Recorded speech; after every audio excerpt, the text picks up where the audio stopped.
இந்த நாள்ல நம்மளுக்கு எல்லாருக்கும் தெரிஞ்ச மத்தேயுலேருந்து யோசேப்பு, மரியாளோட சரித்திரத்த கொஞ்சம் பார்க்கலாம். இந்த யோசேப்பு, மரியாளோட சரித்திரத்திலிருந்து 2 காரியத்த இன்னைக்கு நம்ம கத்துக்க போறோம். என்னன்னா, யோசேப்பும், மரியாளும் என்ன செய்யலையோ, அத நம்மளோட வாழ்க்கையில நம்ம செய்யக்கூடாது. அவங்க என்ன 2 காரியம் செய்யலையோ, அந்த 2 காரியத்த நம்ம செய்யக்கூடாது. அதுதான் இன்னைக்கு பார்க்க போறோம். அதுக்கு முன்னாடி இந்த மரியாளோட, யோசேப்போட சரித்திரத்த கொஞ்சம் நான் சொல்றேன். நீங்க கேளுங்க. அதுக்கப்புறம் உங்கள்ட்ட ஒரு கேள்வி கேட்கிறேன். நீங்க பதில் சொல்லுங்க. இந்த மரியாளுக்கு மரியாள் வந்து யோசேப்புக்கு நியமிக்கப்பட்டிருக்கும்போது, ஒரு தேவதூதர் வந்து காப்ரியேல் வந்து மரியாள்ட்ட சொல்றாரு, "மரியாளே, நீ வந்து கர்ப்பவதியா இருக்கிற. உன்னிடத்துல இரட்சகர் பிறக்கப் போறாரு" அப்படின்னு சொல்லி எல்லாம் காப்ரியேல் சொல்லிடுறாரு. சொல்லிட்டு காப்ரியேல் போயிடுறாரு. இது வந்து யோசேப்புக்கு தெரிஞ்சிருச்சு. அப்ப யோசேப்பு தெரிஞ்சதுக்கு அப்புறம் யோசேப்பு என்ன பண்றாரு, இதை கேள்விப்பட்டு இவ்வளவு ரகசியமா தள்ளி விடலான்னு நினைக்கிறாரு. அப்ப தள்ளி விடலான்னு இவர் நீதிமானா இருக்கிறதுனால ரகசியமா தள்ளி விடலான்னு நினைக்கிறாரு. அப்ப தள்ளி விடலாம்னு நினைக்கிறப்ப ஒரு தேவதூதர் வந்து யோசேப்புக்கு சொப்பனத்துல சொல்றாரு, நீங்க இந்த மாதிரி செய்யாதீங்க, ஏன்னா இவள்கிட்ட இருக்கிறது பரிசுத்தாவியினால உண்டாயிருக்குது அப்படின்னு சொல்றாரு. உடனே யோசேப்பு, ஓ அப்படியா, சரின்னு சொல்லிட்டு மரியாளை சேர்த்துக்கிறாரு. இதுதான் நம்மளுக்கு தெரியும். இது நான் சொன்னது கரெக்டா? எத்தனை பேர் கரெக்ட்னு சொல்றீங்க? கரெக்டா? இல்ல. இப்ப பாருங்க, மத்தேயு அதிகாரம் 1 அதிகாரம் 18ஆம் வசனத்தை நான் வாசிக்கிறேன் பாருங்க. அவருடைய தாயாளாகிய மரியாள் யோசேப்புக்கு நியமிக்கப்பட்டிருக்கையில் அவர்கள் கூடி வரும் முன்னே அவள் பரிசுத்த ஆவியினாலே கர்ப்பவதியானாள் என்று காணப்பட்டது. இது அவன் நியமிக்கப்பட்டிருக்கும் போது மரியாள் கர்ப்பவதியானாள். இது வந்து 18ஆம் வசனம். இப்ப இந்த மரியாள்கிட்ட வந்து இந்த தேவதூதர் சொல்றாரு, நீங்க வந்து லூக்கால படிச்சு பாருங்க, மரியாள்கிட்ட தேவதூதர் சொல்றதெல்லாம் இருக்கு. அந்த மரியாள்கிட்ட தேவதூதர் எல்லாம் சொல்றாரு. சொல்லி முடிச்சுட்டு கடைசியா அவரு ஒரு காரியத்தை சொல்லாம போயிடுறாரு. என்னன்னா, இவர் மரியாள்கிட்ட பேசினவரு நேரா முடிச்சுட்டு யார்கிட்ட போயிருக்கணும், மரியாளோட அம்மாக்கிட்டையும் அப்பாட்டையும் போய் இதை சொல்லியிருந்தா பிரச்சனையே இல்லை. ஆனா இவர் மரியாள்கிட்ட சொல்லிட்டு அப்படியே போயிட்டாரு. மரியாளோட அம்மா அப்பாட்ட போனாரா தேவதூதர்? இல்ல. இப்ப மரியாள்கிட்ட மட்டும் சொல்லிட்டு அவர் போயிட்டாரு. ஆனா மரியாள்கிட்ட சொன்னவரு கடைசியா ஒரு வார்த்தை சொல்லிட்டு போறாரு. என்னன்னா, அதாவது சொல்லாம, சுத்தி வளைச்சு சொல்லாம இதை செய்யின்ற மாதிரி சொல்லிட்டு போறாரு. என்னன்னா, உனக்கு இனத்தாளா இருக்கிற எலிசபெத்தும் கர்ப்பவதியா இருக்கிறா, அவளுக்கு இது 6 மாசம் அப்படின்னு சொல்லிட்டு போயிடாரு. உடனே மரியாளுக்கு ஒரு நல்ல ஐடியா கிடைச்சிருச்சு. என்ன ஐடியா? இப்ப ஒரு கர்ப்பவதியா இருக்கிறவங்க முதல் 3 மாசத்துலதான் மாட்டிக்குவாங்க. அவங்களுக்கு வாந்தி, மசக்க அதெல்லாம் வரும். 3 மாசத்துக்கு அப்புறம் வயிறு தான் காட்டி கொடுக்கும். இப்ப முதல் 3 மாசம் வயிறு ஒண்ணும் தெரியாது. இப்ப இந்த மரியாள் வந்து இத அவங்க அம்மா அப்பா கிட்ட சொல்ல முடியுமா? சொன்னா நம்புவாங்களா? இந்த மாதிரி நான் வந்து கர்ப்பவதியா இருக்கிறேன், தேவதூதர் வந்து சொன்னாரு, என் இடத்துல பிறக்க போறது உலக ரட்சகர் சொன்னா எந்த அம்மாவது நம்புவாங்களா? இப்ப நமக்கு சரித்திரத்துல இந்த மாதிரி ஒரு கன்னிகைக்கு கர்ப்பவதியா இருக்கான்னு நமக்கு தெரிஞ்சிருக்கு. இப்ப நமக்கு தெரிஞ்சிருக்கு. ஆனா இப்ப தெரிஞ்சாலும் இப்போ ஒரு கன்னிகை போய் நான் இந்த மாதிரி கர்ப்பவதியா இருக்கேன்னு சொன்னா நம்ம ஏத்துக்குவோமா? ஏத்துக்கவே மாட்டோம். ஆனா அந்த காலத்துல மரியாளை பொறுத்த வரைக்கும் 2000 வருஷத்துக்கு முன்னாடி சரித்திரத்துல அப்படி ஒரு காரியம் நடக்கவே இல்லை. ஒரு கன்னிகை கர்ப்பவதியானதே இல்லை. இப்ப மரியாளை போய் அவங்க அம்மா அப்பா கிட்ட சொன்னா அவங்க நம்பியிருக்க மாட்டாங்க, ஏற்க மாட்டாங்க. அதனால மரியாளை அவங்க அம்மா அப்பா கிட்ட சொல்லவே இல்லை. ஆனா மரியாள் என்ன பண்றாங்க, இந்த தேவதூதர் சொன்ன இந்த ஹிண்ட்டை வச்சுட்டு இந்த எலிசபெத்தை பாக்குற மாதிரி எலிசபெத்து கிட்ட போறாங்க. எலிசபெத்தை பார்த்தோன்னே எலிசபெத்துக்கு ரொம்ப சந்தோஷம். மரியாள் வந்து வாழ்த்தினோடனே எலிசபெத் வயிற்றுல இருந்த யோவான் ஸ்நானன் துள்ளினாருன்னு வாசிக்கிறோம். அது எலிசபெத்துக்கு எப்படியோ தெரிஞ்சிச்சு. அவங்க சொல்றாங்க, இந்த தாய் வந்து இந்த மரியாள் வந்து ரட்சகர் தான் சுமந்திருக்கான்னு சொல்லிட்டு, என் ரட்சகரின் தாய் என் இடத்துல வந்தது எனக்கு பெரிய பெருமைன்னு சொல்றாங்க. அப்ப பாருங்க, இந்த முதல் 3 மாசம் இந்த மரியாள் என்ன பண்ணிருக்காங்க, அவங்க அம்மா அப்பாட்ட சொல்லல, இந்த எலிசபெத் வீட்டுல இருந்திருக்காங்க. அப்ப மரியாளோட முதல் 3 மாசத்துல எலிசபெத் மரியாளை பராமரிச்சுட்டு இருக்கிறாங்க. அந்த எலிசபெத்தோட கடைசி 3 மாசத்துல மரியாள் எலிசபெத்தை பராமரிச்சுட்டு இருக்காங்க. இப்ப இந்த 3 மாசம் முடிஞ்சிச்சு. முடிஞ்ச உடனே மரியாள் எங்க வந்துடுறாங்க, நாசரேத்துக்கு வந்துடுறாங்க. நாசரேத்துக்கு வந்தோடனே என்ன நடக்குது, இப்ப கல்யாணம் நடக்குது. நாசரேத்துக்கு வந்தோடனே கல்யாணம் நடக்குது. இப்ப கல்யாணம் எல்லாம் நடந்து முடிஞ்சிச்சு. கல்யாணம் நடந்தோடனே பாருங்க, யோசேப்புக்கு அது வரைக்கும் இவ தனக்கு மனைவியாக போகிறவங்க ஒரு கர்ப்பவதின்னு யோசேப்புக்கு தெரியாது. இவங்க கல்யாணம் கட்டினதுக்கு அப்புறம் தான் யோசேப்புக்கு தெரியும். அத பாருங்க, நான் இந்த வசனத்துல இருந்து நான் ப்ரூவ் பண்றேன். மத்தேயு 1ஆம் அதிகாரம் இந்த 20ஆம் வசனத்துல பாருங்க. ம். அ அ அவள் புருஷனாகிய யோசேப்பு நீதிமானாயிருந்து பாருங்க. அவள் புருஷன். இப்ப ஒருத்தர் நியமிக்கப்பட்டிருக்கும்போது அவங்கள புருஷன் சொல்லுவாங்களா? மணவாளன் சொல்லுவாங்களா? அவங்கள மணவாளன் தான் சொல்லுவாங்க. ஒருத்தர் நியமிக்கப்பட்டிருக்கும்போது அவங்கள மனைவின்னு சொல்லுவாங்களா? அவங்கள மணவாட்டின்னு சொல்லுவாங்களா? மணவாட்டின்னு தான் சொல்லுவாங்க. அப்ப நியமிக்கப்பட்டிருக்கும்போது தான் மணவாட்டின்னு சொல்லுவாங்க, மணவாளன்னு சொல்லுவாங்க. இப்ப இங்க இந்த 18ஆம் வருஷத்துல வசனத்துல புருஷன் சொல்லியிருக்கு. புருஷன் அப்படின்னா என்ன? அப்ப கல்யாணம் ஆயிருச்சு. கல்யாணம் ஆனதுக்கு அப்புறம் தான் புருஷன் சொல்லுவாங்க. இப்ப கல்யாணம் ஆனவங்கள மணவாளன் சொல்றதும் தப்பு. கல்யாணம் ஆனதுக்கு அப்புறம் மணவாட்டின்னு சொல்றதும் தப்பு. அப்ப கல்யாணம் ஆவறதுக்கு முன்னாடி தான் அவங்க மணவாளன், மணவாட்டி. அப்ப கல்யாணம் ஆனதுக்கு அப்புறம் அவங்க புருஷன். அப்ப இங்க அவ என்ன, அவள் புருஷனாகிய யோசேப்பு. அப்ப கல்யாணம் ஆயிருச்சு. அப்ப அ கல்யாணம் ஆனதுக்கு அப்புறம் தான் இந்த யோசேப்புக்கு தெரியும், இந்த மரியாள் கர்ப்பவதின்னு. அந்த யூதர்களுடைய பாரம்பரியத்தின்படி அவர்கள் ஒரு கணவனும் மனைவியுமா அத சேரும்போது அந்த முதல் இரவுல தான் இந்த யோசேப்புக்கு தெரியும், இவள் ஒரு கர்ப்பவதின்னு. அவருக்கு தெரிஞ்சோனே அவருக்கு இடி விழுந்த மாரி ஆயிடுச்சு. அவருக்கு அவர் நீதிமானா இருந்ததுனால என்ன பண்ணாரு, ரகசியமா அவர தள்ளி விடல. அப்புறம் இன்னொரு இடத்தையும் ப்ரூவ் பண்றாரு பாருங்க. அதே வசனத்துல என்ன இருக்குன்னா, அ அவளை அவமானப்படுத்த மனதில்லாமல் அவளை ரகசியமாய் தள்ளிவிட யோசனையாயிட்டாள். தள்ளிவிடுதல் அப்படின்னா என்னது? பைபிள் படி, பைபிள் மொழியில தள்ளிவிடுதல் அப்படின்னா விவாகரத்து. நீங்க இந்தியால கூட பார்க்கலாம். தள்ளிவிடுதலை நான் வெறுக்கிறேன் கர்த்தர் சொல்றார். அதெல்லாம் என்னன்னா விவாகரத்து. டிவோர்ஸ். அதுதான் இங்க தள்ளிவிடுதல். அப்ப இவங்க கல்யாணம் ஆனதுக்கு அப்புறம் தான் இந்த யோசேப்புக்கு தெரியுன்றது 2 விதத்துல ப்ரூவ் பண்ணியாச்சு. முதலாவது புருஷன். 2வது தள்ளி விடுதல். கல்யாணம் பண்றா தான் டிவோர்ஸ் பண்ண முடியும். தள்ளி விடுதல், விவாகரத்து பண்ண முடியும். அப்ப இந்த யோசேப்புக்கு கல்யாணம் பண்ணதுக்கு அப்புறம் தான் தெரியுது, இவள ஒரு அ க கர்ப்பவதின்னு. அப்ப இவர் நினைக்கிறாரு, ஐயோ! இவள் ஒரு கெட்ட பொண்ணு. இவள போய் நம்ம கல்யாணம் பண்ண போறோமே! இப்ப என்ன பண்றது? அ இவள வந்து இவங்க அம்மா, அப்பா ஒரு நல்ல அம்மா, அப்பா. இவங்களும் ஒரு யூத பரம்பரையில வந்தவங்க. தாவீதின் வம்சத்துல வந்தவங்க. இந்த யோசேப்பு அ சாலமோன் தாவீதோட மகன் சாலமோனோட வம்சத்துல வந்தவரு. இந்த மரியாளும் இந்த தாவீதோட வம்சத்துல நாத்தானோட வம்சத்துல வந்தவங்க. இது மரியாளோட அம்மா பேரு அன்னாள், அப்பா பேரு ஏலி. அவங்க ஒரு நல்ல குடும்பத்துல வந்து ஒரு நல்ல தாய் தகப்பனுக்கு பிறந்த இவ ரொம்ப கெட்டு போயிட்டா.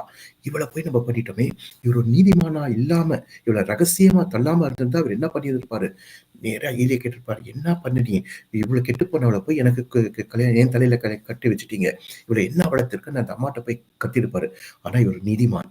நீதிமானா இருந்ததுனால அதெல்லாம் செய்யல. இவள எப்படியாவது ரகசியமா என்ன பண்ணலாம், விவாகரத்து பண்ணிடலான்னு பார்க்குறாரு. இவர் பாருங்க ஒரு ரபிமார்கள்ட்ட சொல்லி இவள்ட்ட எப்படியாவது விவாகரத்து பண்ணிடலான்னு யோசிக்கிறாரு. இப்ப மரியாள் வந்து முதல் நாள் இவங்கள்ட்ட சொல்லியிருப்பாங்க.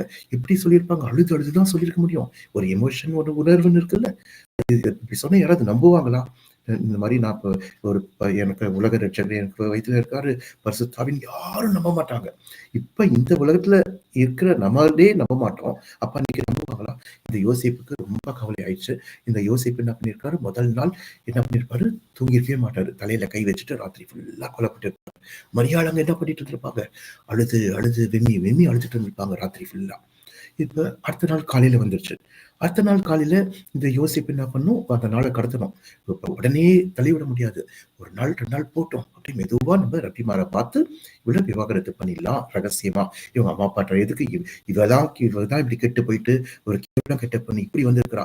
இவளால எதுக்கு அவங்க அம்மா அப்பாட்ட சொல்லி அவங்க அம்மா அப்பா தற்கொலை பண்ணிக்கணும். அதனால இவள ரகசியமா தள்ளிவிடலான்னு அந்த பகல் பொழுது அப்படியே நல்லவமா நடிச்சிட்டு இருந்திருக்காரு. ஆனா மரியாள் அவங்க கவலைப்பட்டுட்டு அழுதுட்டு தான் இருந்திருப்பாங்க. அப்ப அந்த ஒரு நாள் பகல் ஃபுல்லா போயிருச்சு. அதுக்கப்புறம் ராத்திரி ரொம்ப ஆயிடுச்சு. முந்தின நாள் நைட்டு அவர் தூங்கல. பகல் ஃபுல்லா நடிப்பு. அடுத்த நாள் ராத்திரி களைப்பு. அந்த களைப்புல என்ன பண்ணிட்டாரு, நல்லா படுத்து தூங்கிட்டாரு இந்த யோசேப்பு. இப்பதான் ஆண்டவர் பார்த்தாரு. யோசேப்பே, நீ நல்லா தூங்கிட்ட. இப்ப நல்ல களைப்பா இருக்க. இப்பதான் நான் உன்கிட்ட பேசணும்னு யோசேப்பு கிட்ட ஆண்டவர் என்ன பண்றாரு, சொப்பனத்துல பேசுறாரு. இப்ப பாருங்க, அது மத்தேயு 1ஆம் அதிகாரம் 20ஆம் வசனத்துல பாருங்க. அவன் இப்படி சிந்தித்துக் கொண்டிருக்கையில் அவருடைய தூதன் சொப்பனத்தில் அவனுக்கு காணப்பட்டு, அப்ப தூக்கம் வந்தா தான் சொப்பனம் வரும். அப்ப நல்ல களைப்புல யோசேப்பு என்ன பண்ணிட்டாரு, நல்லா தூங்கிட்டாரு.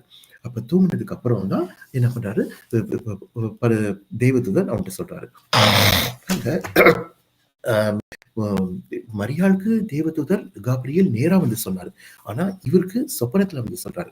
ஏன் இவருக்கு சொப்பனத்துல வந்து சொல்றாருன்னா, இந்த மூளையோ வேதியியல் படி, மூளை ரசாயனவியல் படி பிரெயின் கெமிஸ்ட்ரி படி, மூளையில இருக்க ஒவ்வொரு பகுதியும் ஒவ்வொரு காரியத்தை உணரும். இப்ப ஒரு சரீரத்துல ஒரு பயங்கரமான வலி இருக்கு, அந்த பயங்கரமான வலிய மூளையில எந்த பகுதி உணர்தோ அதே பகுதி தான் நம்ம ரொம்ப மனசு வேதனைப்படும் போதும் உணரணும். அப்ப இந்த பகல் ஃபுல்லா இவரு யோசிப்பு ரொம்ப மனசு வேதனைப்பட்டுட்டு இருக்காரு. அப்படி ஒருத்தர் மனசு வேதனைப்பட்டுட்டு இருக்கும்போது அதை இந்த மூளை உணரும் போது எந்த ஒரு நல்ல காரியம் சொன்னாலும் அந்த மூளைக்கு அது ஏறாது. அப்ப அவரு மனவேதனையில இருக்கும்போது இந்த தேவதூதர் வந்து சொல்லியிருந்தாலும் அவரால ஏத்துக்க முடியாது. அந்த மூளை வந்து அதை ஏத்துக்க திராணி இருக்காது. அதனாலதான் ஆண்டவர் என்ன பண்ணாரு, அவர் நல்ல களைப்புல தூங்கட்டும்னு வெயிட் பண்றாரு. நல்லா தூங்குனதுக்கு அப்புறம் தூங்கிட்டா சொப்பனம் ஒண்ணும் தெரியாதுல, களைப்பு நல்லா தூங்கிடலாம்ல.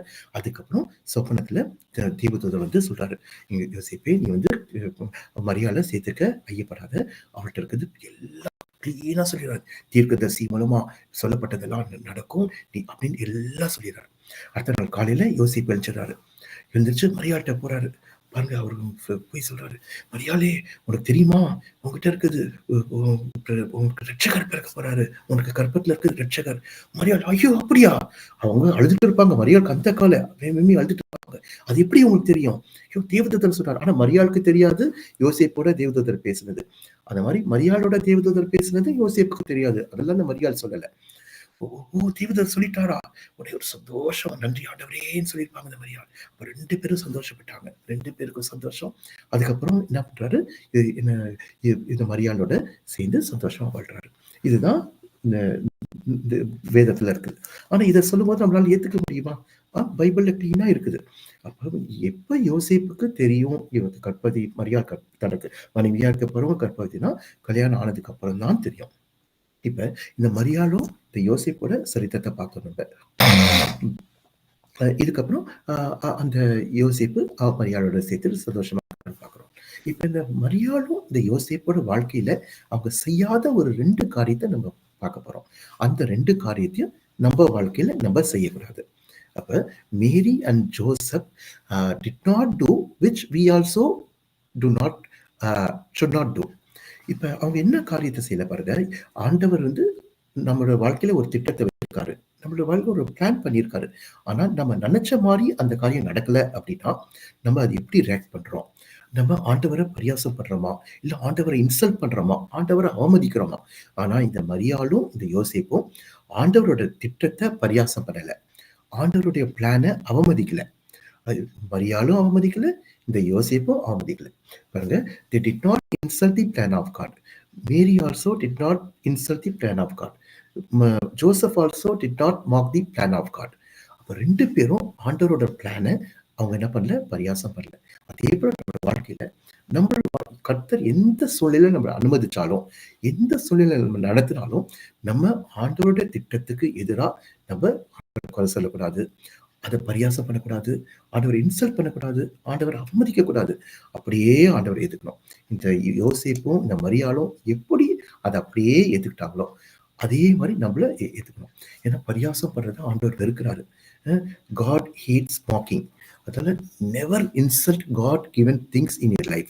ஆண்டவர் உங்க ஜீவிதத்துல ஒரு வாழ்க்கையில ஒரு காரியத்தை செய்யும் போது அந்த காரியத்துக்கு எதிராக ஆண்டவர் என்ன பண்ணக்கூடாது, நம்ம இன்சல்ட் பண்ணக்கூடாது, அவமதிக்க கூடாது, நம்ம பரியாசம் பண்ணக்கூடாது. நம்ம ஏசாயா 28ஆம் அதிகாரம் 22ஆம் வசனம், அதை நீங்க பாருங்க. ஐசாயா சாப்டர் 28-22 அதுல என்ன இருக்கு பாருங்க. உங்கள் கட்டுகள் பலத்து போகும்படிக்கு பரியாசம் பண்ணாதிருங்கள். இருக்கு பாருங்க. Be ye not mockers, lest your bands be made strong. உங்க கட்டுகள் பலத்து போகும்படிக்கு பரியாசம் பண்ணாதீர்கள் ஏசாயா சொல்லியிருக்காரு. அப்ப நம்ம ஆண்டவரோட திட்டத்தை நம்ம பரியாசம் பண்ணும்போது, அதை இன்சல்ட் பண்ணும்போது நம்மளோட கட்டுகளினாவும் பலத்து போயிடும். நம்ம என்ன ஜெபம் பண்ணாலும் நம்ம ஜெபம் கேட்கப்படாது. அப்ப ஆண்டவரோட திட்டத்துக்கு நம்ம எதிர்த்து நிற்கும் போது கட்டுகள் பலத்து போயிடுமா. அப்ப அப்ப ஆண்டவரோட திட்டத்துக்கு நம்ம பரியாசம் பண்ணாம நம்ம கீழ்ப்படியும் போது நம்ம கட்டுகள் என்ன பண்ணாது, பழுத்து போகாது. when you mock your bondage become tighter, when you mock your bondage become heavier. அதே போல நம்ம ஆண்டவரை இன்சல்ட் பண்ணும்போது, பரியாசம் பண்ணும்போது நம்மளோட கட்டுகள் ரொம்ப என்ன பண்ணுமா, பலத்து போயிடுமா. அதனால நம்ம ஜீவியத்துல நம்ம ஒரு தீர்மானம் பண்ணோம், நம்ம ஆண்டவரோட பிளானை நம்ம பரியாசம் பண்ண மாட்டோம். இந்த யோசிப்பும் மரியாளும் எப்படி ஆண்டவரோட திட்டத்தை பரியாசம் பண்ணாம அவமதிக்காம இருந்தாங்களோ, அதே போல நம்முடைய வாழ்க்கையில நம்ம ஆண்டவருடைய திட்டத்தையும் அவரோட பிளான், நம்ம ஆண்டவர் எந்த சூழ்நிலை நம்மளை நடத்தினாலும் நம்ம என்ன பண்ணக்கூடாது, அதை அவமதிக்க கூடாது, நம்ம என்ன பண்ணக்கூடாது, பரியாசம் பண்ணக்கூடாது. ஏசாயா எவ்வளவு அழகா சொல்லியிருக்காரு பாருங்க, உங்கள் கட்டுகள் பலத்து போகும்படிக்கு பரியாசம் பண்ணாதீர்கள்னு சொல்லி. அப்ப whenever you mock will revert become a big curse in your life. இப்ப நம்மளோட வாழ்க்கையில இது போல ஆண்டவர் திட்டத்துக்கு நம்ம எதிர்த்து நிற்கும் போதோ, அதை பரியாசம் பண்ணும்போதோ, அதே நம்மளோட வாழ்க்கையில நமக்கு ஒரு சாபமா வந்துடும். அப்ப நம்ம வாழ்க்கையில வர சாபத்துக்கு இது ஒரு பெரிய முக்கியமான ரீசன். நம்ம ஆண்டவரை பரியாசம் பண்ணக்கூடாது, ஆண்டவரோட காரியத்தை நமக்கு அவமதிக்க கூடாது. அதுல இன்னைக்கு நம்ம ஒரு தீர்மானம் பண்றோம், நான் ஆண்டவரே, நான் இன்னமே உங்களோட திட்டத்துக்கு எதிர்த்து நிற்க மாட்டோம், உங்க திட்டத்தை அவமதிக்க மாட்டோம், உங்க திட்டத்தை பரியாசம் பண்ண மாட்டோம். இந்த மரியாளும் யோசிப்போம் எப்படி அவங்க உங்க திட்டத்தை அவமதிக்கலையோ பரியாசம் பண்ணலையோ, அதே போல நாங்க செய்ய மாட்டோம். மரியாளுக்கு தெரியாத கான்சிக்வன்ஸ். இப்ப கல்யாணம் ஆகிறதுக்கு முன்னாடி கர்ப்பவதி ஆயிட்டா என்ன பண்ணுவாங்கன்னு மரியாளுக்கு நல்லா தெரியும். மோசையோட நியாயப்பிரமாணத்தின்படி என்ன பண்ணணும்னு தெரியும். அப்ப மரியாளுக்கு அது எல்லாமே தெரியும். ஆனாலும் மரியாள் என்ன பண்ணல, அதுக்கு அவமதிக்கல. அதே போல இந்த யோசிப்பும் தேவதூதர் பேசினோடனே அதுக்கு அப்படியே கீழ்ப்படுகிறாரு. அவரு அந்த ஆண்டவரோட பிளானுக்கு இவர் நினைச்சபடி நடக்கல. ஆனா ஆண்டவரோட பிளானுக்கு என்ன பண்ணல, அவரை அவமதிக்கல, இன்சல்ட் பண்ணல, அதை பரியாசம் பண்ணல. அப்ப ஒரு பரியாச ஆவி ஒரு கெட்ட ஆவி. ஒரு பரியாசம் பண்றது ஆண்டவர் வெறுக்கிறாரு. அதனால நம்ம ஜீவித்துல என்ன பண்ணி, never mark, let us stop marking. அப்ப நம்ம இன்னைக்கு நம்ம ஜீவித்துல பரியாசம் பண்றதை அப்படியே நிறுத்திட்டு நம்ம என்ன பண்ணணும், பரியாசம் பண்றதுக்கு முதல்ல ஆண்டவரை ஸ்தோத்திரிக்க ஆரம்பிக்கணும். அப்ப நம்ம வாழ்க்கையில ஆண்டவர் எது செஞ்சாலும், எந்த சூழ்நிலை நம்ம நடத்தினாலும் நம்ம என்ன பண்ணணும், ஆண்டவரை ஸ்தோத்திரிக்கணும். ஆண்டவர் என்ன பண்ணக்கூடாது, ஆண்டவர் செயலை நம்ம தரக்குறைவா நினைக்க கூடாது, பரியாசம் பண்ணக்கூடாது. ஒருவேளை காரியம் எப்படி நடந்தாலும், நம்ம நினைச்ச மாதிரி நடக்காம காரியம் தலைகீழே நடந்தாலும் நம்ம என்ன பண்ணக்கூடாது, பரியாசம் பண்ணக்கூடாது. Whatever God does, however God things stand around, என்ன பண்ணணும், learn to say Lord I will not mock. நான் உங்களை எந்த சூழ்நிலையும் நான் பரியாசம் பண்ண மாட்டேன்ற ஒரு தீர்மானம் இன்னைக்கு இருக்கணும். அதே போல நம்ம மனைவியை பரியாசம் பண்ணக்கூடாது, ஒய்ஃபை. நீங்க பரியாசம் பண்ணிட்டு நம்ம என்னதான் ஜெபம் பண்ணாலும், நம்ம என்ன வசனம் சொல்லுது, நம்ம கட்டுகள் பலத்து போயிடுமா. அப்ப நம்ம ஜெபம் பண்ணாலும் அந்த ஜெபத்தை ஆண்டவர் கேட்க மாட்டாரு. அதே போல மனைவியும் ஹஸ்பண்ட் என்ன பண்ணக்கூடாது, பரியாசம் பண்ணக்கூடாது. நீங்க என்னதான் உங்க ஹஸ்பண்டுக்காக ஜெபம் பண்றீங்க, ஆனா உங்க ஹஸ்பண்ட பரியாசம் பண்ணீங்கன்னா உங்க கட்டுகள் என்ன பண்ணிடும், பழுத்து போயிடும். அப்ப ஆண்டவர் நீங்க என்னதான் ஜெபம் பண்ணாலும் உங்க ஜெபத்தை கேட்க மாட்டாரு. அதனால நம்ம கட்டுகள் பழுத்து போகாதபடிக்கு நம்ம ஹஸ்பண்ட ஒய்ஃப் என்ன பண்ணக்கூடாது, பரியாசம் பண்ணக்கூடாது, அவமதிக்க கூடாது, இன்சல்ட் பண்ணக்கூடாது. சப்போஸ் ஏதாவது கரெக்ட் பண்ணணும்னு நினைச்சா அவங்களுக்கு நேரா நீங்க சொல்லலாம், நேரா சொல்லி கரெக்ட் பண்ணலாம். அது கரெக்ட், இன்சல்ட் பண்றதுதான் தப்பு. ஸோ மாக்கிங் பிரிங் கர்சஸ், நம்மளோட வாழ்க்கையில ஒரு சாபத்தை கொண்டு வரும். ஸ்ட்ரென்தன்ஸ் பாண்டேஜஸ், நம்ம ஒரு பலத்தை ஒரு கட்டுக்குள்ள ஆக்கிட்டோம் இந்த பரியாச ஆவி. அதனால இந்த பரியாச ஆவியை நம்ம என்ன பண்ணக்கூடாது, நம்ம ஜீவித்துல வர நம்ம அனுமதிக்க கூடாது. இயேசு கூட இந்த உலகத்துல இருக்கும்போது என்ன சொல்லியிருக்காரு, நீங்கள் புலோகத்திலே எவைகளை கட்டுவீர்களோ அவைகள் பரலோகத்திலும் கட்டப்பட்டிருக்கும், எவைகளை கட்டவிழ்ப்பீர்களோ அவைகள் பரலோகத்திலும் கட்டவிழ்க்கப்பட்டிருக்கும். அப்ப பூலோகத்துல நம்மளே நம்ம கட்டு என்ன பண்ணிக்கூடாது, பலத்தை கட்டாக்கி கூடாது, இந்த மாதிரி பரியாசம் பண்ணி. அப்படி நம்ம பண்ண, அதுதான் இயேசுவே சொல்லியிருக்காரு. அப்ப என்ன பண்ணும், நம்ம when you bind on earth, ஆண்டவர் என்ன சொல்லியிருக்காரு, இந்த உலகத்துல நம்ம புலோகத்துல எதை கட்டுறோமோ அது பரலோகத்துல என்ன கட்டப்பட்டிருக்கோம். இந்த உலகத்துல நம்ம இந்த கட்டுகள் பலத்து போகாதபடிக்கு நம்ம பிரயாசம் பண்ணாம ஆண்டவருடைய திட்டத்துக்கு, ஆண்டவருடைய சித்தத்துக்கு நம்மள என்ன பண்ணணும், ஒப்பு கொடுக்கணும். இந்த மரியாளும் யோசேப்பும் எப்படி ஆண்டவருடைய திட்டத்துக்கு ஒப்பு கொடுத்தாங்களோ அதே போல நம்ம ஒப்பு கொடுக்கும்போது கர்த்தர் நம்மளை ஆசீர்வதிப்பாரு. இது 1 தெசலோனிக்கேயர் 5:18 உங்களுக்கு எல்லாருக்கும் தெரியும். என்ன சொல்லியிருக்கு, நீங்கள் எல்லாவற்றிலேயும் தேவனுக்கு ஸ்தோத்திரம் செய்யுங்கள், இப்படி செய்வதே உங்களை குறித்து தேவனுடைய சித்தமாய் இருக்கிறது. நம்ம ஜஸ்ட் இன்சல்ட் பண்றதை விட, பரியாசம் பண்றதை விட ஜஸ்ட் அதை அப்படியே ரீப்ளேஸ் பண்ணிக்கலாம். என்ன பண்ணணும், ஸ்தோத்திரம் பண்ணணும். அப்ப ஆண்டவருக்கு எல்லா காரியத்திலும் நம்ம என்ன பண்ணணும்? ஸ்தோத்திரம் பண்ணணும். அப்ப இன் எவ்ரிதிங் கிவ் தேங்க்ஸ். ஆண்டவரே, இந்த ஒரு காரியம் நடந்துச்சு என் ஜீவிதத்துல. ஆண்டவரே உங்களுக்கு ஸ்தோத்திரம் சொல்லி ஆண்டவருக்கு ஸ்தோத்திரம் பண்ணும்போது நிச்சயமா ஆண்டவர் நம்மளுக்கு ஒரு பெரிய ஆசீர்வாதத்தை தருவாரு. இப்ப ஆண்டவருக்கு ஸ்தோத்திரம் பண்றதுன்னா ஆண்டவர்கிட்ட விண்ணப்பம் பண்றது இல்ல, ஆண்டவரை தேடுறதும் இல்ல. இப்ப thanks does not mean soliciting, thanks does not mean seeking. அது வேற. அப்ப ஸ்தோத்திரம் பண்றது, தேங்க் கிவிங் நான் என்னன்னா, ஆண்டவர் நம்ம ஜீவிதத்துல ஒரு தவறான காரியத்தை அனுமதிச்சாலும், நம்ம நினைச்சது நடக்கலன்னா கூட, ஒரு தீமை போல நமக்கு தோன்றினாலும், அந்த காரியத்துக்காகவும் ஆண்டவருக்கு என்ன பண்ணணும்? ஸ்தோத்திரம் பண்ணணும். அதுதான் தெசலோனிக்கேயர் சொல்லியிருக்கு. அப்ப ஆண்டவர் நம்ம ஸ்தோத்திரம் பண்ணும்போது, நிச்சயமா நம்ம வாழ்க்கையில கர்த்தர் ஒரு பெரிய ஆசீர்வாதத்தை தருவாரு. கர்த்தர் என்ன பண்ணுவாரு? சில சமயம் நம்ம இது ஒரு தீமையா நடக்குதேன்னு நினைப்போம். ஆனா அந்த தீமையை கூட கர்த்தர் என்னவா மாத்திடுவாரு? அது நமக்கு ஒரு நன்மையா மாத்திடுவாரு. God turn evil into good. அப்ப சில சமயம் நம்மளே தப்பு பண்ணியிருப்போம். ஐயோ! இது தப்பு பண்ணிட்டோம். ஆனா, சில சமயம் அந்த நம்ம பண்ண தப்பையே கூட ஆண்டவர் ஒரு பெரிய ஒரு நன்மையா மாத்தக்கூடிய நம்ம ஆண்டவர் மாத்த வல்லமை உள்ளவரா இருக்காரு. நம்ம ஆண்டவர ஸ்தோத்திரம் பண்ணும்போது, அப்ப நம்ம எப்பவெல்லாம் ஆண்டவர ஸ்தோத்திரம் பண்றோமோ, அப்ப சில சமயம் நமக்கே தெரியாம தப்பு பண்ணாலும், அந்த தப்பையும் ஆண்டவர் என்ன பண்ணுவாரு? அது ஒரு நன்மையா மாத்திடுவாரு. God turn your misfortune to your greatest advantage. அந்த மாரி நம்ம என்ன பண்ணணும்? ஆண்டவருக்கு எப்பொழுதும் ஸ்தோத்திரம் பண்ண நம்ம பழகிக்கிறோம். எந்த சூழ்நிலையும் ஆண்டவரே ஸ்தோத்திரம், ஆண்டவரே இப்படி ஒரு காரியம் நடந்துச்சு, ஸ்தோத்திரம் ஆண்டவரேன்னு சொல்லி ஆண்டவரை ஸ்தோத்திரம் பண்ணோம். இந்த நேரத்துல நான் பாருங்க, ஆண்டவர் வந்து ஒரு 10 குஷ்டரோகிக்கு சொஸ்தமாக்குறாரு. அந்த 10 பேருக்கு சுகமானோடனே ஒரே ஒருத்தர் தான் வந்து ஆண்டவருக்கு பண்றாரு. அப்ப ஆண்டவர் என்ன சொல்றாரு?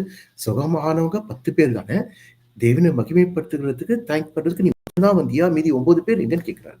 ஆண்டவர் மாகாணத்தோட கவர்னர், அத்தனை ப்ரொவின்ஸோட கவர்னருக்கெல்லாம் ஹெட்டா யாரை போட்டுறாரு? தானியேலை போட்டுறாரு. ஒரு பெரிய போஸ்ட் பாருங்க அவரு. அப்ப பாரு, ஒரு he is running entire empire. அவ்வளோ பெரிய போஸ்ட்ல இந்த தானியேலை வச்சிடறாரு. 120 கவர்னர்ஸ்க்குலாம் ஹெட்டா இருக்காரு இந்த தானியேல். இப்ப இந்த 120 கவர்னருக்கு தானியேல் மேல பயங்கர பொறாமை. இவன் ஒரு அடிமையா வந்துட்டு இந்த ஊருக்கு வந்துட்டு இப்ப நம்மளுக்கு மேல ஒரு தலைக்கு மேல ஒரு ஹெட்டா இருக்கானே, இவனை எப்படியாவது குறை கண்டுபிடிக்கணும்னு பாக்குறாங்க.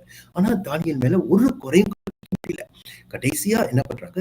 இவங்க எல்லாம் 120 பேர் ராஜா ஒரு மீட்டிங் போடும்போது ராஜாட்ட சொல்றாங்க, தெரியும் ராஜாவே நீ வாழ்க, ஒரு ஒரு தீர்மானத்தை கொண்டு வரணும். என்னன்னா, இந்த 30 நாள் உங்களை தவிர வேற யாரையும் என்ன பண்ணக்கூடாது? வர்ஷிப் பண்ணக்கூடாது, ஆராதிக்க கூடாது. அப்படி யாராவது ஆராதிச்சாங்கன்னா அவங்கள சிங்கக்கவியில போட்டணும் அப்படின்னு ஒரு தீர்மானம் பண்ணுங்க அப்படின்னு மேதியும் அந்த பெர்சிய இதுல ஒரு டாக்குமெண்ட்ல சைன் பண்ணுங்கன்னு சொல்லிடுறாங்க. தரியு ராஜா சரின்னு சொல்லிடுறாரு. இது தானியலுக்கு நல்லாவே தெரியும். தானியலுக்கு எதிராக போடப்பட்ட ஒரு திட்டம். இந்த 120 கவர்னருக்கும் தெரியும், இது என்னதான் இருந்தாலும் இந்த தானியல் அவன் இதை கேட்க மாட்டான். அவன் அவங்க ஆண்டவரை தான் ஆராதிப்பான்னு தெரியும். இவனை எப்படியாவது சிக்க வச்சிடணும்னு இந்த 120 பேர் அழகா பிளான் பண்றாங்க. ராஜாவும் சைன் பண்ணிடுறாரு. அந்த பில் வந்து பாஸ் ஆயிடுது. எப்படிப்பட்ட ஒரு ரூல்? 30 நாளைக்கு யாராவது ராஜா தவிர வேற எதை ஆராதிச்சாலும் அவங்க சிங்க கபில போட்டுருவாங்க. நம்ம சிங்க கபினா என்ன நினைக்கிறோம்? இப்ப ஜூல எல்லாம் ஒரு சின்ன கூண்டுக்குள்ள சிங்கத்தை அடைச்சு வச்சிருக்கோம்ல, அப்படிதான் நினைக்கிறோம். அந்த மாதிரி இல்ல. அந்த காலத்துல பாபிலோன்ல 1000 சிங்கத்தை, உலகத்திலேயே நிறைய சிங்கத்தை ட்ரெயின் பண்ண இடம் பாபிலோன் தானா. அந்த காலத்துல பாபிலோன்ல 1000 சிங்கத்தை நல்லா ட்ரெயின் பண்ணி வச்சிருக்காங்க. அது இனிமே எப்படி அட்டாக் பண்ணணும். அப்ப 1000 சிங்கம் இருக்கிற ஒரு பெரிய ஒரு இடத்துல போட்டிருக்காங்க. ஒரு சின்ன கூண்டு கிடையாது நம்ம நினைக்கிற மாதிரி. அப்ப அவ்வளோ பெரிய இடத்துல என்ன பண்ணியிருக்காங்க? இந்த 1000 இருக்க சிங்க கேபில இவனை போடணும்னு சொல்லி பிளான் பண்ணியிருக்காங்க. ஒரு நாள் இந்த மீட்டிங்ல இந்த 120 பேரும் போய் ராஜாட்ட சொல்றாங்க, ராஜாவே நீங்க இந்த மாதிரி ஒரு திட்டம் போட்டீங்களே, தீர்மானம் பண்ணீங்களே, இப்ப இந்த தீர்மானத்துக்கு ஒருத்தர் வந்து ஒபே பண்ணல. ராஜா சொல்ற, அப்படியா? இந்த தீர்மானத்தில் பண்ணா நீ உடனே அவர் பிடிச்ச சிங்க கபில போடுங்க. ஐயோ, அவரை எங்களால போட முடியாது. ஏன் போட முடியும்? அவங்க எங்களுக்கு மேல, அவருக்கு மேல இருக்காரு. யார் அது? தானியேல். ராஜாக்கு பயங்கர கோவம் வந்துருச்சு. உடனே கொண்டு போய் என்ன பண்ணுங்க? சிங்க கபில போடுங்க. ஆனா ராஜா தானியேல் ரொம்ப நேசிச்சாரு. ஆனா அந்த தீர்மானத்தின்படி அந்த ஒரு ராணியே, குயினே ஒரு தப்பு பண்ணா கூட அந்த தீர்மானத்தை மாற்ற முடியாதான். ஏன்னா அப்படி அந்த டாக்குமெண்ட்ல இவங்க 120 பேர் சைன் வாங்கியிருக்காங்க ராஜா கிட்ட. அப்ப ராஜா என்ன பண்றாரு? தானியேலை கொண்டு போய் எங்க போட்டுறாங்க? சிங்க கோட்ல போட்டுறாங்க. அந்த அன்னைய ராத்திரி ஃபுல்லா ராஜாக்கு தூக்கம் வரல. ராத்திரி ஃபுல்லா ராஜா தூங்கவே இல்லை. ராஜா தூங்கலன்னா மத்தவங்க தூங்கி இருப்பாங்களா? யாரும் தூங்கல. அடுத்த நாள் காலையிலே ஏர்லி இந்த மார்னிங் இருக்கு பைபிள்ல. காலங்காட்டி என்ன பண்ணிடுறாரு ராஜா? எங்க போறாரு? சிங்கக்கேபிக்கு போறாரு. இப்ப ராஜா போனா தனியா போயிருப்பாரு. அவர் கூட இருக்க எல்லா செக்ரட்டரிஸ் போயிருப்பாங்க, ஹையர் அஃபிஷியல் போயிருப்பாங்க, செக்யூரிட்டிஸ் போயிருப்பாங்க, மினிஸ்டர்ஸ் எல்லாம் போயிருப்பாங்க. எல்லாரும் நேரா சிங்கக்கேபில போறாரு. சிங்கக்கேபில போயிட்டு சொல்றாரு, ஓ டேனியல்னு கத்துறாரு. அப்ப அந்த மத்தவங்க எல்லாம் கேட்டிருப்பாங்க, ஐயோ ஓ டேனியல் சொல்லாதீங்க, லேட் டேனியல் சொல்லுங்க. அப்படி நேரம் செத்துருப்பாரு, சிங்கம் வந்து கடிச்சு சாப்பிட்டுருக்கோம். ஆனா ஆனா அவர் சொல்றாரு, இல்ல இல்ல இல்ல, நம்ம ஆராதிக்கிற தேவன் மாதிரி அவங்க தேவன் இல்ல, அவங்க ஆராதிக்கிற தேவன் உண்மையுள்ள தேவன், அவர் காப்பாத்திருப்பாருன்னு சொல்லியிருப்பாரு. அப்ப கூட பாருங்க, இந்த வார்த்தை ரொம்ப இருக்கு தானியேல்ல. தானியேலே, நீ ஆராதிக்கிற சர்வ வல்லமையுள்ள தேவன். இங்கிலீஷ்ல ரொம்ப அழகா இருக்கு. O Daniel, seventh of the most high God. அப்ப கூட இருக்க கேட்டிருப்பாங்க, ஐயோ அவர் உங்க சர்வெண்ட் தானே. ராஜா சொல்லியிருப்பாரு, இவர் என்னோட சர்வெண்ட் தான், ஆனா எல்லாத்துக்கும் மேல இவர் யாரோட சர்வெண்ட், உன்னதமான தேவனுடைய ஊழியக்காரன். இப்ப நீங்க வேலை செய்யற இடத்துல உங்களோட பாஸ்க்கு நீங்க எல்லாம் ஆண்டோட பிள்ளைன்னு தெரியுமா? உங்க பாஸ் வந்து உங்களை பத்தி என்ன நினைச்சிட்டு இருக்காரு? இந்த ராஜாக்கு இந்த தானியலை பத்தி நல்லா தெரியும். Is servant of God. இவர் என்னதான் இவருக்கு கீழே வேலை செஞ்சாலும் இவரு ஆண்டவருடைய ஊழியக்காரன். இப்படி ஒரு சாட்சி கொடுக்கிறார் பாருங்க. நம்மளோட வேலை செய்யறதுல நம்ம கூட வேலை செய்யறவங்க சக நண்பர்கள் நம்மளை பத்தி சொல்ல முடியுமா? இவன் ஒரு தேவனுடைய மனுஷன், இவன் ஒரு தேவனுடைய மனுஷி, இவன் ஒரு கர்த்தருடைய பிள்ளை, இவன் வந்து ஆண்டவரோட பிள்ளைன்னு நம்மளை பத்தி ஒரு சாட்சி சொல்ல முடியுமா? நீங்க யோசிச்சு பாருங்க. அப்ப தானியேல் எவ்வளோ அவர் ஜீவித்துல எப்படி நடந்திருக்காரு பாருங்க, ஒரு ராஜா தன்னை சொல்லக்கூடிய அளவுக்கு. அப்ப உங்களோட ஜீவித்துல, உங்க வாழ்க்கையில உங்க கூட வேலை செய்யறவங்களோ, உங்களோட பாஸோ, உங்களை ஆண்டவர் பிள்ளைன்னு சொல்ற அளவுக்கு நம்ம என்ன பண்ணணும், நடந்துக்கணும் தானியேல் மாதிரி. இப்ப தானியேல கேட்கிறாரு ராஜா, தானியேலே தேவனுடைய ஜீவனுள்ள தேவன் உள்ள விடுவிச்சாரான்னு கேட்கிறாரு. தானியேல் சொல்றாரு, ராஜாவே நீர் வாழ்க. தேவன் என்ன பண்ணாரு, எனக்கு தேவதூதனை அனுப்பிச்சு சிங்கத்தோட வாயெல்லாம் கட்டிப்பட்டாரு பாருங்க. ஆண்டவர் பாருங்க எவ்வளவு கிரியை செய்யறாரு. இப்ப ஆண்டவர் தானியேல சிங்கக்கேபியில போடாமலே கூட இருந்திருக்கலாம், ஆனா ஆண்டவர் அப்படி செய்யல. ஆண்டோட ஸ்டைலே தனி ஸ்டைலு. இப்ப நான் நினைக்கிறேன், அந்த 1000 சிங்கம் இருக்குன்னா 1000 தேவதூதரை அனுப்பிச்சிருப்பார் ஆண்டவர். 1000 தேவதூதரை அனுப்பிச்சு அந்த சிங்கத்தோட வாயெல்லாம் கட்டி போட்டிருப்பார் ஆண்டவர். அப்ப பாருங்க, நம்ம ஆண்டவரை ஸ்தோத்திரிக்கும் போது பாருங்க, அந்த இடத்துல வந்து தானியேலுக்கு தெரியும் அந்த ஒரு தீர்மானம் தனக்கு விரோதமா போடப்பட்டதுன்னு. அந்த சூழ்நிலை தானியேல் என்ன பண்றாரு, ஆண்டவரை ஸ்தோத்திரிக்கிறாரு. ஆஸ் யூஷுவல் போட்டிருக்க இங்கிலீஷ்ல, வழக்கத்தின்படியே அவர் ஸ்தோத்திரிக்கிறார். அவருக்கு தெரியும்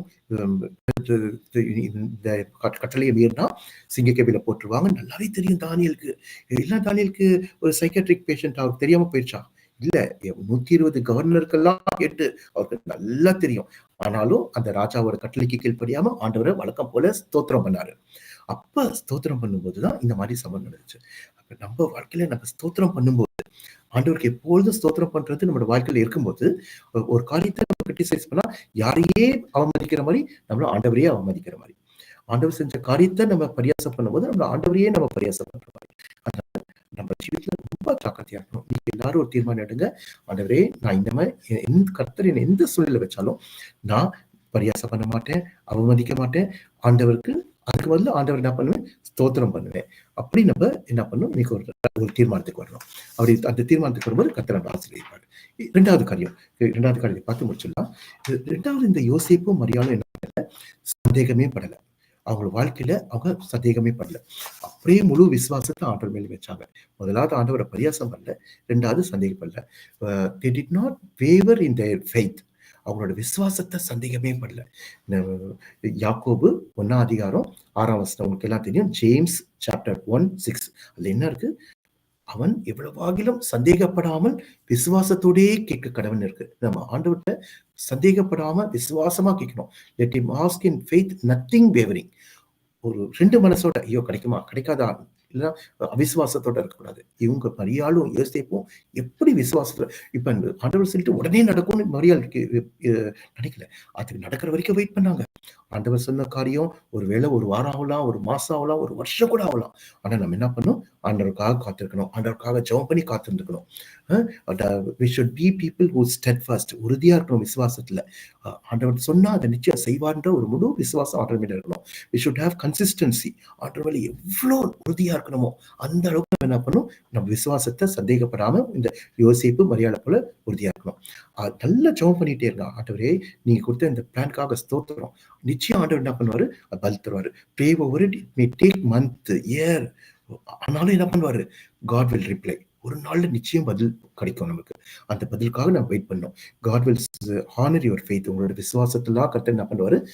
கனம் பண்ணுவாரு. அப்ப முதலாவது யோசேப்பு மரியாள் ஆண்டவரை பரியாசம் பண்ணல, அவமதிக்கல. 2வது தன்னோட விசுவாசத்தை, முழு விசுவாசத்தை ஆண்டவர் மேல் வச்சாங்க. அவங்க சந்தேகமே படல. அதே மாதிரி நம்ம ஜீவிதத்துல நம்ம என்ன பண்ணக்கூடாது? சந்தேகப்படக்கூடாது ஆண்டவர் மேல.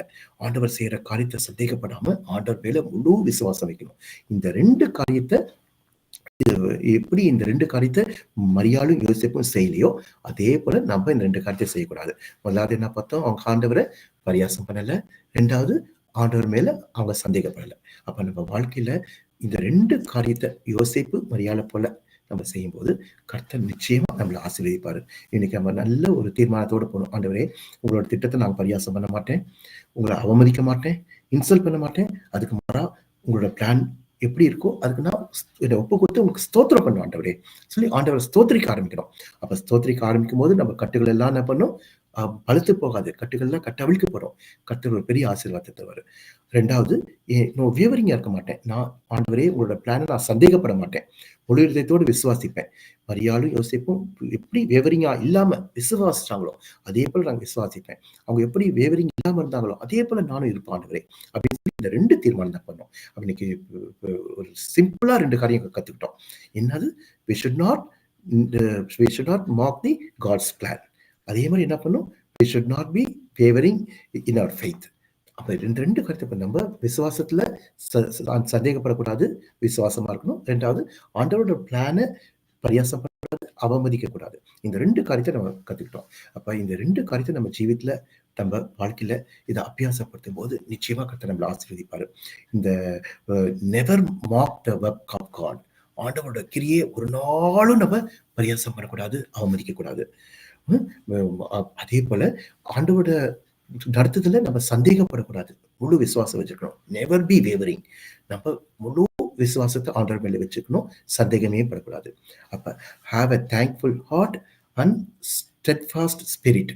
ஆண்டவர் மேல ஒரு நன்றியுள்ள ஒரு இதயம். நன்றியுள்ள இதயம். ரோமர் 8:28 கூட வாசிக்கிறோம். அவருடைய தீர்மானத்தின்படி அழைக்கப்பட்டவர்களாய் தேவனிடத்தில் அன்பு கூறுகிறவர்களுக்கு சகலமும் நன்மைக்கு எதுவாக நடக்குதுன்னு பாக்குறோம். அப்ப தேவனிடத்துல அன்பு கூறுறதுன்னா என்ன? Thank God. நம்ம ஆண்டவர் ஸ்தோத்திரிக்கணும். ஆண்டவர் அன்பு இருந்தா ஆண்டவர் துதிப்போம், ஆண்டவர் ஸ்தோத்திரிப்போம்.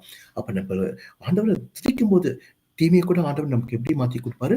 சகலத்தையும் நமக்கு நன்மையாவே மாத்தி கொடுத்துருவாரு. அப்ப ஆண்டவர் என்ன பண்ணணும்? நல்லா துதிக்கணும், ஸ்தோத்திரம் பண்ணணும். அப்ப உறுதியா ஆண்டவர் மேல ஒரு நம்பிக்கையோட விசுவாசத்தோட இருக்கணும். ஆண்டவரோட திட்டத்தை நம்ம பரியாசம் பண்ணக்கூடாது. இன்னைக்கு இந்த 2 காரியத்தை பார்த்தோம். இந்த 2 காரியத்தை ஆண்டவரே இன்னைக்கு நான் என்னோட வாழ்க்கையில இதை அப்படியே நான் பின்பற்றுவேன்னு சொல்லி தீர்மானம் எடுக்கும்போது கர்த்தர் நிச்சயம் உங்களை எல்லாரையும் ஆசீர்வதிப்பாரு. God bless you.